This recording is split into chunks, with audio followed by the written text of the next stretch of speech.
I got it! When I first heard about Dave being trapped in a maze... 1, 2, 3, 4! I built a labyrinth. Can you believe it? Dave is trapped in a cardboard maze in his living room and he can't get out. Welcome to Dave Made a Minute, the podcast where a whole bunch of us are exploring the film Dave Made a Maze 1 minute at a time. The twist. Many of the participants have never seen the film. Some don't even know what film they're sampling. They get their minutes and they tackle them as they see fit. Here's your host from the Groundhog Day Project and Michael Myers Minute, Robert Black. Minute 17, Gordon freaks out, and we see the maze has booby traps. A note from beyond this chaotic format. The hand that punches Gordon in this minute makes a pair, the one that covers Dave's cardboard hand. Spoilers. To tackle Minute 17 on short notice, I took my DVD of Dave Made a Maze over to the apartment of a friend from grad school, Wesley Hernandez. You come home, there's a giant maze in your living room. You're like, what the? There's a giant maze in my living room. I've heard of people rearranging the furniture, but this is wackadoodle crazy. Give me a sense of that. This doesn't make any sense. Is that a problem? Did you promise to myself? But solution's no problem. It's like a fucking cocktail party in here. I get a few words from you before you go. Before we get to my friend from grad school and fellow adjunct professor Wesley Hernandez, a quick rundown of Minute 17. Annie comes into the shot saying, "Dave." Her voice echoes. Second 10, the boom operator says, "Acoustics are different." And Harry might say a familiar line to people who listen to this podcast. That a problem? You bring problems to my set? You're here to provide solutions, not problems. Boom operator responds, "It's just different." Second 16, Annie puts her face up to a cardboard lamp on the wall and says into it, again, her voice echoing, "Dave." Gordon arrives and responds to a situation that no one else sees. In Minute 16, of course, Gordon saw a drop of his blood get sucked into the cardboard of the maze. Gordon is freaking out. Gordon: "Okay, look, mazes are very complicated, so let's just take a second and relax. We don't need to go and get lost." Annie: "We just got here." Gordon: "Every maze has a dead end." He says this before he has come to a dead end, and as if on cue, like maybe the maze, Dave knows that Gordon's going to freak out. He turns, and there's a dead end to his right, which he walks toward to punctuate his point. "It's just a shame that we had to find one so soon. Look at that." Second 30, cut to the big red button, labeled, "Don't push, Gordon," 2 exclamation points. Annie: "What is happening to you?" Gordon: "You're freaking out. So let's just take a second and have a breather." As Gordon responds, Harry kneels before the button. He reaches to push it. Gordon: "No, don't." Harry pushes it, of course, and a gloved fist pops up from the floor and hits Gordon between the legs. Harry laughs and looks to his crew. They are all amused. They leave the shot, leaving us with the wall and the button. Then second 49, we're at the start of the playing card hallway, close on the 6s and the 7s on strings as Annie approaches. I will leave talk of the playing cards to Alan Sanders and Walt Murray next minute. Annie enters the playing card hallway, followed closely by Gordon, and the minute ends. So, keeping it all very mysterious, I showed my friend Wesley, Minute 17. A little warning on the sound quality. We were recording on my bad mic, because I didn't take the headset, and as we were starting, a thunderstorm and pouring rain was approaching. The thing that caught my attention right off the bat was seeing all the cardboard cutout pieces, just like all surrounding, all different parts of the room. And they walk into a maze, and I'm expecting for something to pop out at me. And I'm so terrible when it comes to these things. I jump out so quick. I'm a pansy when it comes to horror films, Not Scary Farm, Fright Fest. And the only thing I can really withstand in a horror film is just like the moments where you don't have the creepy music. So you have this creepy music going on. So I'm expecting something to really scary to pop out. And then so it gets, and then they get to this button in a room that says "Don't push Gordon." I think that's what it said. And I was like, oh my god, some clown's gonna pop out, a zombie's gonna pop out, something crazy's gonna happen.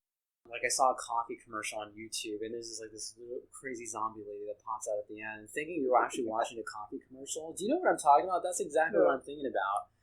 So I'm kind of doing this, I can't open my eyes. Robert, what are you making me watch? And then this guy gets hit in the sack, and I'm like, oh my god. And then it's wait, is that it? The minute already so this whole time my attention is devoted to like, okay, brace yourself, brace yourself, brace yourself. Okay, something's gonna pop up. I know something's gonna pop up. Or okay, here we go. Don't push. And of course you push, and then the little the glove pops out. The boxing glove pops out and hits him right in the sack. So I was like, oh, what a wonderful 1 minute performance, because this really builds up the oceans of emotions inside of me. So I really appreciate this. Yeah, this was fun to watch. I'm not gonna lie, I was scared for the most part, but other than that, it was super funny at the end. And if anything, it hurt me emotionally. I was like, ooh, I felt that. Then I showed him the DVD. Whoa, Dave made a maze. Is that the monster that's lurking inside the maze? It is. Jesus Christ. Oh wow, I know this is gonna be scary. Look at this guy. I don't even know if this is a horror film. Based off of like the screen, you know what they use to promote the film. It's a guy, or it's a half man, half bull, or it has horns. Like it's like something you would see from Beauty and the Beast. That's what it looks like. And it says like, man, is that what I have to expect for the next 60 minutes of this, or however long this film is? I'm looking forward to this film. I know I'm going to jump up. I know my pug's probably going to get scared at some points. And yeah, man, I mean, I need this. I need a horror film to kind of like wake me up out of my depression, because the dreams that I've been having lately have been really screwed up. And I don't know why I'm thinking this is going to be so logically clear, and how it's running in my mind as being very coherent. Like, oh, this too shall pass if you watch horror films. But yeah, let's do it, man. I'm looking forward to this film. Then we watched the whole movie, and some of this may cut in and out because I had, I think, 3 different recordings, because he would stop talking and I'd stop, and then he'd start saying something else. I'd hit record again. A lot of repetition. There's so many habits. It's very mundane. Like this point of his life, you know, there's a specific scene in this film where the girlfriend Annie and Dave, like they're sitting at the counter, and the phrase they say goes like this: "What do you got going on today?" And then one of them responds with the usual. It's either Dave or it's Annie, and then they'll follow up with the phrase "Look out, world," which to me is kind of like a sarcastic remark, saying like, "Oh, what do you got going on today?" And the other partner says the usual, and then they respond with, "Oh, okay, all right, wow, look out, world," the usual. And then they get into another quote that I felt was pretty profound. They said, "Do you desire freedom?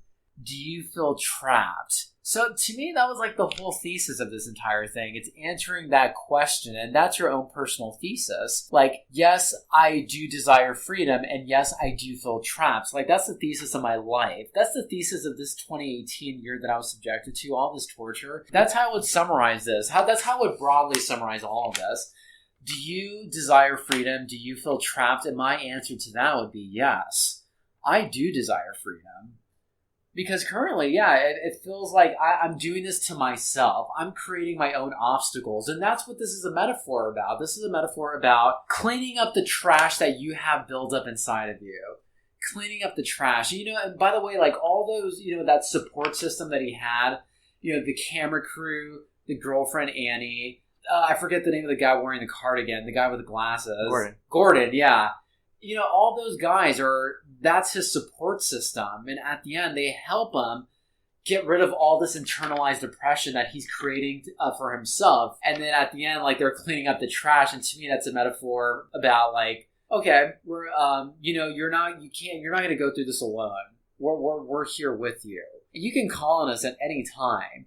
And you know how in the beginning of that movie, this speaks volumes about what happens in the beginning, because it was a little confusing about, you know, Annie inviting all of these friends over. And the reason why Annie did that is because, you know, she couldn't get through Dave alone. She needed help. And so it's like, okay, right now you're creating all these walls for yourself. I can't really get through to you because your walls are so structured and so rigid. And like all this like unnecessary emotional walls that you're creating for yourself that I can't even get through you right now. So I'm going to start calling the other guys to help me because I can't do this alone. So this is very reflective of what I'm going through. This resembles my life in so many different levels. There was another thing I want to call attention to. I'm so sorry, Robert. Did you want to even ask me a question? I just started going in. So, okay. So for me, He cut every time they used a samurai sword to cut the cardboard. To me, that symbolizes that he's cutting away his own pain. Like, not only are the friends going to be helping him, but he has to do some of the dirty work himself. This is about a guy who's dealing with pain that he's creating for himself. It's, to me, like it's internalized depression, and then all of that just building up inside of you. And then for this guy Dave, he did it in the form of cardboard boxes. For me, like, I don't know what my internalized oppression would look like. It would probably look like something like if I had to pick like one type of object, it would be, I don't know. I think it would just be a bunch of paper. Like a bunch of graded papers. Or no, a bunch of incomplete papers that I need to grade. Because sometimes I get stressed out with just that. Like, you know, especially with the teacher world, you're constantly grading. It never ends. Once you think you're done Friday night, because this is usually when I get all my grading done, like, just when you think you're done, you have 2 days to relax, and then you forget that you have, there's a deadline submission that's coming up the following Tuesday, and students are, you know, bombarding you with all these papers that are like 2 to 3 pages long. It's like, oh my God. This just never stops, especially if you're teaching more than 4 classes. To me, that's stressful enough. So that's what my depression would look like. A lot of guys are not aware of what's holding them back emotionally. That's what this film targets. This is what this is to me. Oh yeah, this really pinched a nerve for me. And yeah, it had like a lot of humorous moments, and there's a huge humor aspect to this. But man, like there are moments where like, oh my God, that's me. Like that is me. Like I had to think for a second. I had to pause. I'm like, you know, this is not really funny for a guy who's actually going through this. Right. But I like how he did add in humor. I thought that was genius because, you know, you kind of do have to laugh at this. Like, because no one's doing this. Like, no external factors are doing this to you. It's you. You're doing this to yourself. That was a hard pill to swallow because I always want to attribute blame to other people. And that's a big metaphor about life. We always want to blame the other. For all our problems, insecurities, faults, imperfections, we always want to blame the other. But no, this is us. This is emotional cutting. And I think this film from Bill was just so beautifully crafted. Yeah, this film is everything I could ever ask for, and a theme that's talking about depression. It's everything I could ever ask for. It's humorous, it's funny, it's engaging, and it just really reminds me of myself. Yeah, I'm 30, Dave's 30. He's somewhat attractive. I'm somewhat attractive. He's very tall. I'm very tall. He has a very beautiful girlfriend who was very helpful in this film, and I love that. You know, and I just wish my girlfriend was more helpful in real life, but that wasn't the case. But I'm thankful for that because if you didn't learn something from this, then it was a complete waste of time. But for me, I definitely learned something. Oh, I definitely learned something out of this whole episode that I went through for the past 7 months.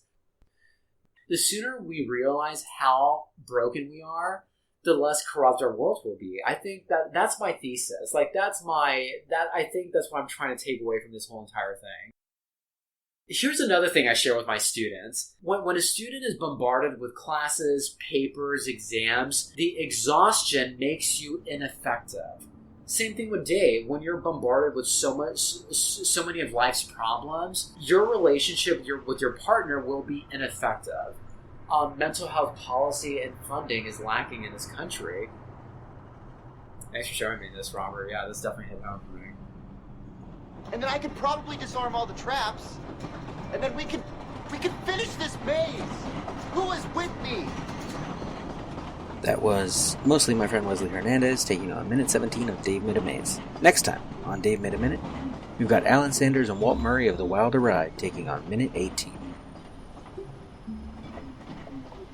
Thank you for listening to Dave Made a Minute. Intro dialogue snippets were taken from Dave Made a Maze, directed by Bill Watterson, written by Bill Watterson and Steve Sears, and produced by John Charles Meyer. Intro music is Diversion by The Equals, featured in the film Dave Made a Maze, and Life Cycle of a Match by Parvis Decree. Outro music is Leaving This God-Forsaken Place and Her Presence is Strong Here by Parvis Decree. Dave Made a Minute is a production of Lemming Drop Studio and all other featured podcast producers. You can find more content at lemmingdrops.com. Check us out on Twitter, Facebook, and Instagram at Dave Made a Minute. If you like what you hear, throw us a rating and review on your podcatcher of choice, and check out all of the participants' other shows to spread the love around. Again, thank you for listening. As long as we're all working together, this is going to be fine. It's going to be great. I need you to notify the families of everyone who died here today. Totally. Wait, what?